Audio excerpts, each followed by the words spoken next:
नमस्कार दोस्तों, एक बार फिर से आपका स्वागत है target with Goswami YouTube channel में।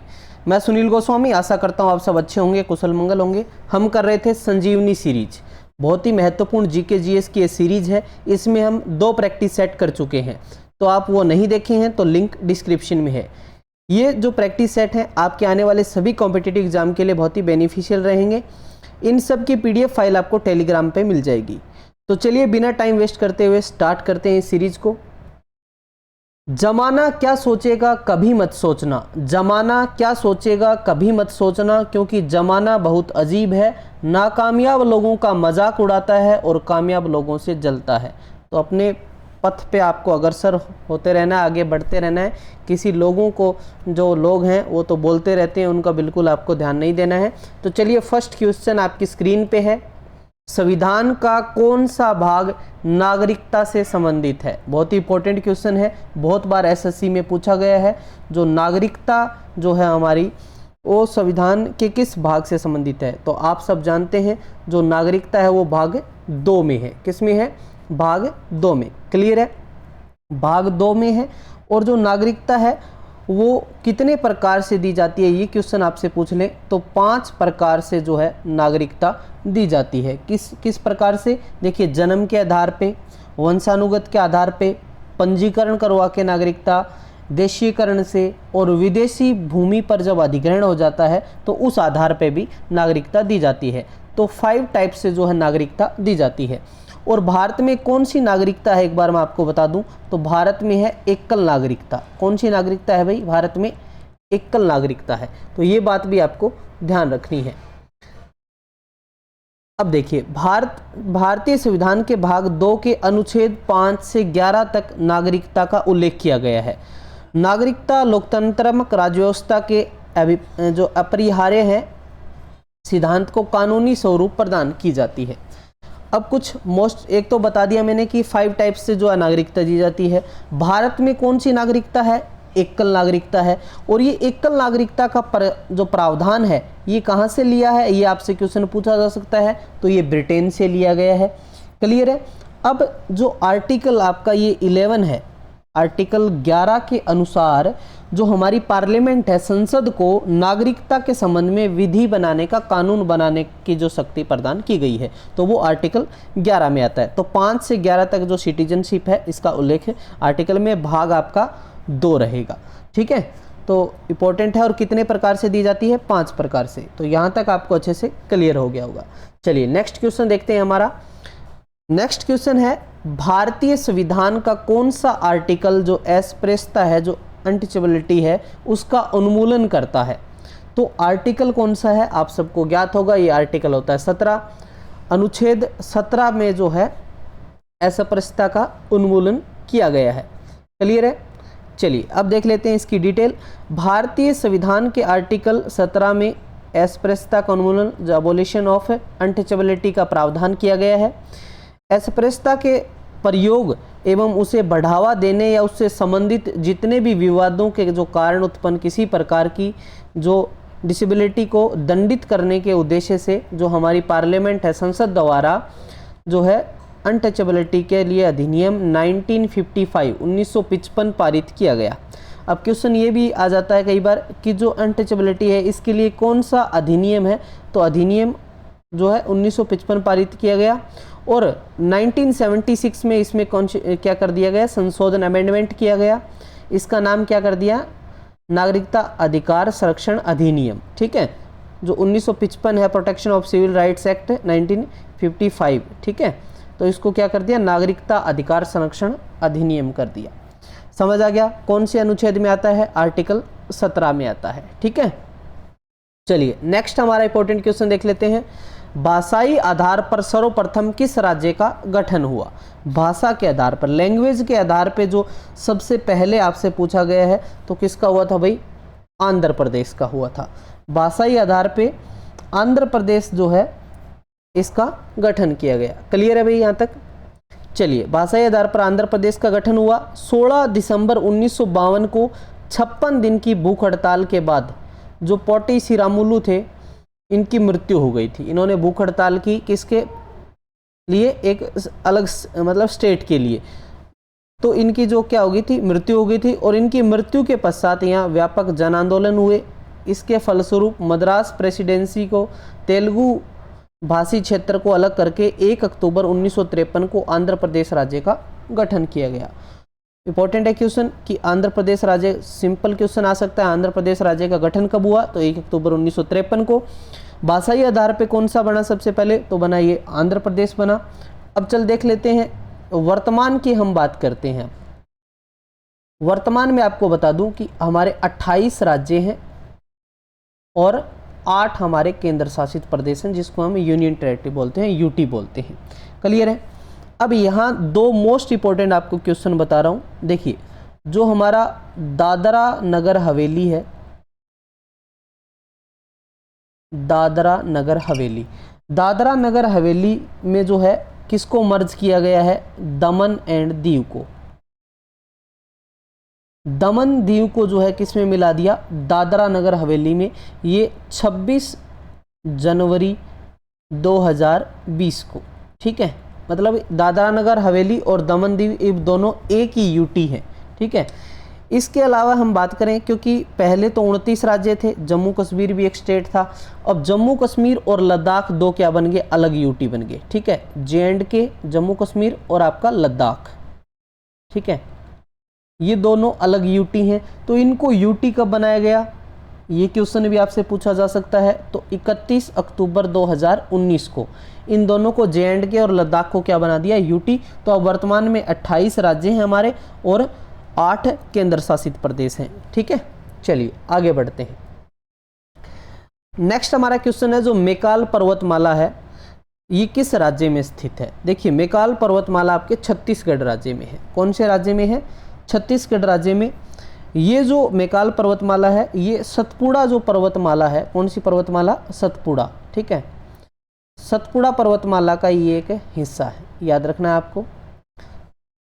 चलिए नेक्स्ट हम बात करते हैं इसमें कि जो छत्तीसगढ़ आपका राज्य में हो गया, ये इस पर्वत श्रेणी का जो सर्वोच्च शिखर है ये अमरकंटक है और इसकी ऊंचाई है 1036 मीटर। मोस्ट इंपॉर्टेंट है, आपसे पूछा जा सकता है कि जो अमरकंटक चोटी है ये किसका हिस्सा है, तो मेकाल पर्वत, ये आपको सतपुड़ा मिलेगा।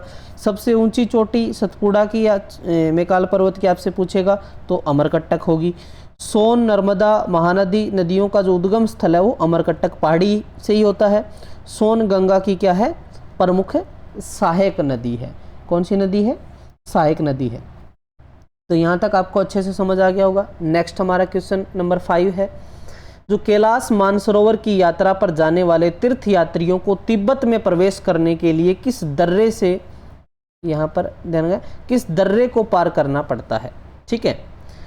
तो जब मानसरोवर, कैलाश मानसरोवर की यात्रा की जाती है तो तिब्बत के लिए जो प्रवेश करते हैं तो दर्रा कौन सा है भाई, ये है नाथुला दर्रा। मोस्ट इंपॉर्टेंट क्वेश्चन है, कौन सा दर्रा है भाई, नाथुला दर्रा है, ठीक है। चलिए अब डिटेल जान लेते हैं। कैलाश मानसरोवर की यात्रा करने जाने तीर्थ यात्रियों को तिब्बत में प्रवेश के लिए नाथुला दर्रा।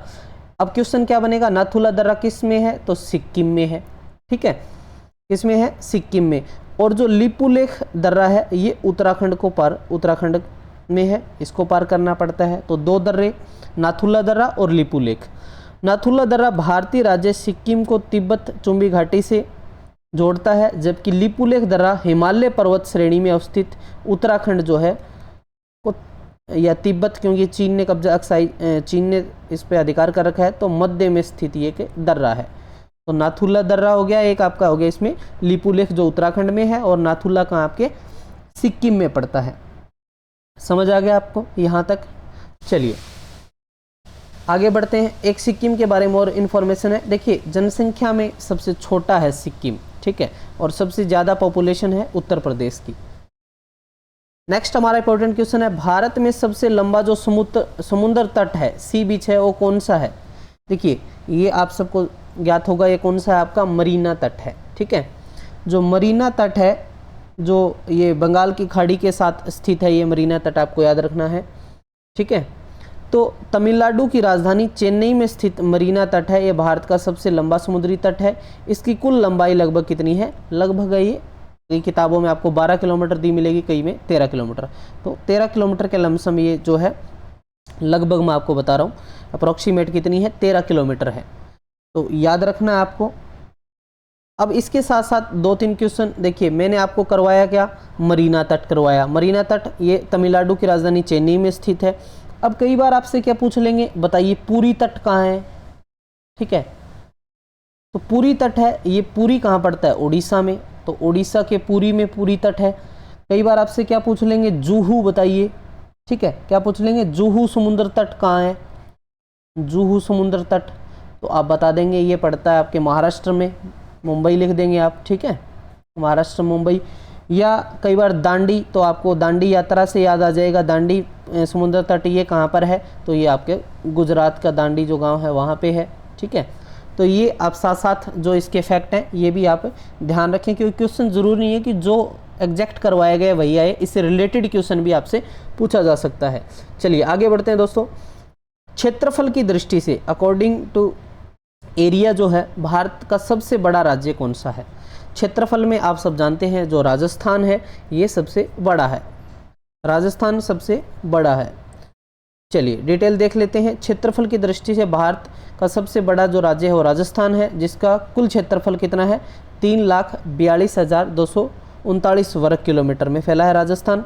इसके बाद आपका मध्य प्रदेश आता है, फिर महाराष्ट्र, फिर उत्तर प्रदेश का स्थान आता है। क्षेत्रफल की दृष्टि से छोटा राज्य कौन सा है, तो छोटा है आपका गोवा, 3702 वर्ग किलोमीटर है गोवा का, ठीक है। गोवा सबसे छोटा है अकॉर्डिंग टू एरिया, और अकॉर्डिंग टू एरिया सबसे बड़ा आपका क्या हो गया, राजस्थान हो गया। क्लियर है। भारत हम बात करें तो क्षेत्रफल में हमारा जो विश्व में कौन सा स्थान है, 7वें नंबर पे आते हैं हम। पॉपुलेशन में तो अभी चीन को हमने पीछे छोड़ दिया है, ठीक है, पहले दूसरे पे आते थे, अब पहले पे आ गए हैं, कुछ रिपोर्ट के आधार पे हम बात करें तो।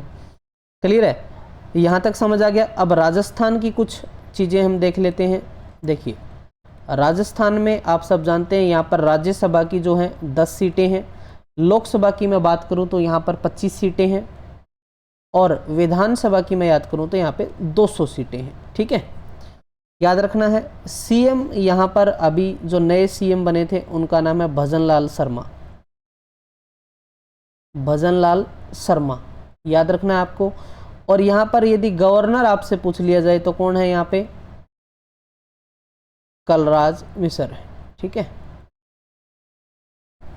गवर्नर हो गया। हालांकि यहाँ पे 2 डिप्टी सीएम भी हैं, दिया कुमारी और प्रेमचंद बेरुआ, तो वो भी आप ध्यान में इन चीज़ों को रख सकते हैं।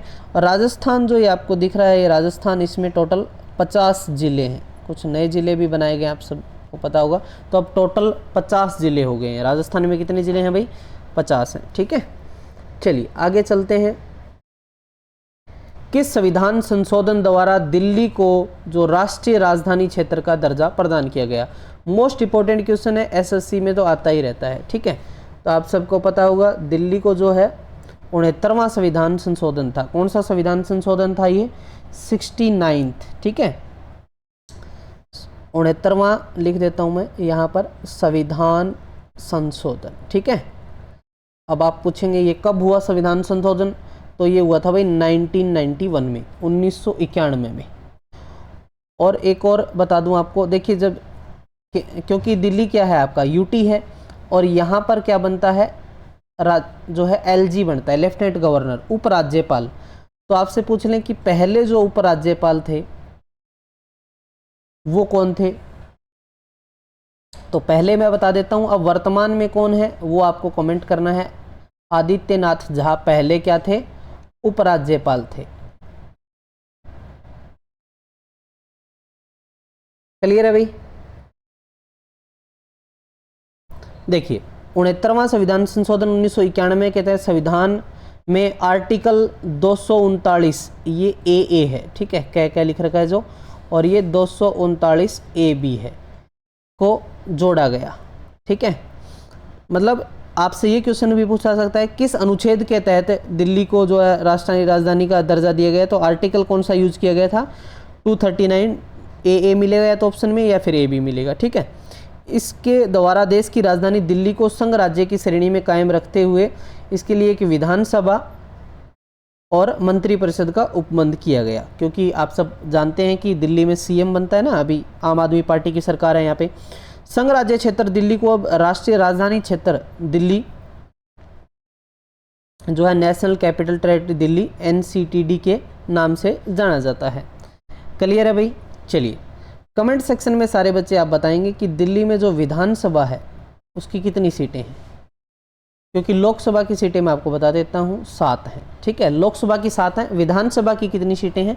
कमेंट सेक्शन में सारे बच्चे कमेंट करके जरूर बताइए। ठीक है भाई, चलो नेक्स्ट हमारा क्वेश्चन है मंडल आयोग। मंडल आयोग द्वारा अपनी रिपोर्ट किस वर्ष प्रस्तुत की गई? देखिए इसमें 1980 में जो है मंडल आयोग ने अपनी रिपोर्ट प्रस्तुत की, इसके बारे में हम पूरी डिटेल से जानेंगे। कब की? 1980 में। देखिए सामाजिक और शिक्षा के रूप में से पिछड़े वर्ग, सामाजिक रूप से और शैक्षणिक रूप से जो पिछड़े वर्ग हैं उसकी स्थिति जानने के लिए 20 दिसंबर 1978 को मोरारजी देसाई की सरकार ने बिहार के पूर्व मुख्यमंत्री BP मंडल, बिंदेश्वरी प्रसाद पूरा नाम था इनका, बिंदेश्वरी प्रसाद मंडल की अध्यक्षता में पिछड़ा वर्ग आयोग गठन किया गया। देखिए ये अति पिछड़े, जो अन्य पिछड़े हो गए ना, अन्य पिछड़े जो हम इसमें किसकी बात कर रहे हैं? हम OBC की बात कर रहे हैं। तो इस आयोग का गठन किया गया। इस आयोग ने एक रिपोर्ट तैयार करी, 12 दिसंबर 1980 को प्रस्तुत करी और पिछड़े वर्गों को 27% आरक्षण की सिफारिश करी। भाई OBC को कितना प्रतिशत आरक्षण दे दो? 27%। अब देखो 1980 में इन्होंने रिपोर्ट प्रस्तुत की। अब क्वेश्चन क्या आ सकता है कि जो मंडल आयोग है आपका, मंडल आयोग, इसमें पूछा जा सकता है कि मंडल आयोग लागू, जो आयोग की जो रिपोर्ट थी उसके आधार पे ये लागू कब की गई? क्योंकि रिपोर्ट तो सौंप दी कब? 12 दिसंबर 1980 को, लेकिन लागू हुई 1990 में। OBC को कितना आरक्षण दिया गया? 27%। और जो ये मंडल आयोग था इसने जो रिपोर्ट प्रस्तुत की उसमें बताया कि जो देश की 52% जो पॉपुलेशन है, जो आबादी है, ये OBC वर्ग में है। याद रखना है आपको इस बात को भी। ठीक है, चलिए नेक्स्ट क्वेश्चन है मौलिक अधिकारों की सूची से संपत्ति का अधिकार कब हटा दिया गया? देखिए जो हमारे फंडामेंटल राइट्स हैं उसमें अब संपत्ति का अधिकार हमारा मौलिक अधिकार नहीं रहा। तो मोस्ट इंपॉर्टेंट क्वेश्चन है, तो आप सब जानते हैं 1978 के अंदर, ठीक है, 1978 के अंदर जो है मौलिक अधिकार की सूची से किसको हटा दिया? संपत्ति के अधिकार को हटा दिया गया, राइट टू प्रॉपर्टी वाला। संपत्ति के अधिकार को 1978 में 44वां संविधान संशोधन के साथ एक मौलिक अधिकार के रूप से हटा दिया गया। देखिए मोस्ट इंपॉर्टेंट क्वेश्चन है। अब मैंने आपसे पूछा कि कब हटाया गया, तो 1978। अब पूछ लेगा कि मौलिक अधिकार जो है उसमें संपत्ति का अधिकार किस संविधान संशोधन से हटाया गया, तो 44वां संविधान संशोधन 1978। इसे अनुच्छेद 300A के तहत एक संवैधानिक अधिकार बनाया गया है। अनुच्छेद 300A के अनुसार राज्य को अपनी निजी संपत्ति से किसी व्यक्ति को वंचित करने के लिए उचित प्रक्रिया और कानून के अधिकार का पालन करने की आवश्यकता होती है। क्लियर है? अब मौलिक अधिकार से हम क्या जानेंगे कि मौलिक अधिकार कहाँ से, कौन से भाग में है? हमारे भाग 3 में आते हैं। ये प्रश्न मैं पहले करा चुका हूँ आपको। इसमें आपसे पूछ ले कि कौन से आर्टिकल, तो आर्टिकल आप 12 से 35 मौलिक अधिकारों में। और ये जो हमारे मौलिक अधिकार हैं ये कहाँ से लिए गए हैं? मैंने आप सबको पहले पढ़ाया था, ये अमेरिकी संविधान से लिए गए हैं। कहाँ से लिए गए हैं भाई? अमेरिकी संविधान से। याद रखना है, ठीक है। भाग 3 में आते हैं, आर्टिकल 12 से 35 हैं और अमेरिकी संविधान से लिए गए हैं। संपत्ति के अधिकार को 1978 में हटा दिया गया, संविधान संशोधन 44वां था। तो ये थे मोस्ट इंपॉर्टेंट क्वेश्चन। हमारा ये प्रैक्टिस सेट नंबर 3 था। इस सीरीज़ को कंटिन्यू रखने के लिए आपको क्या करना होगा, ज़्यादा से ज़्यादा जो है आप वीडियो को शेयर करें, कमेंट जरूर करें कि आपको इस सीरीज़ कैसी लग रही है। PDF आपको टेलीग्राम पे मिल जाएगी, ठीक है।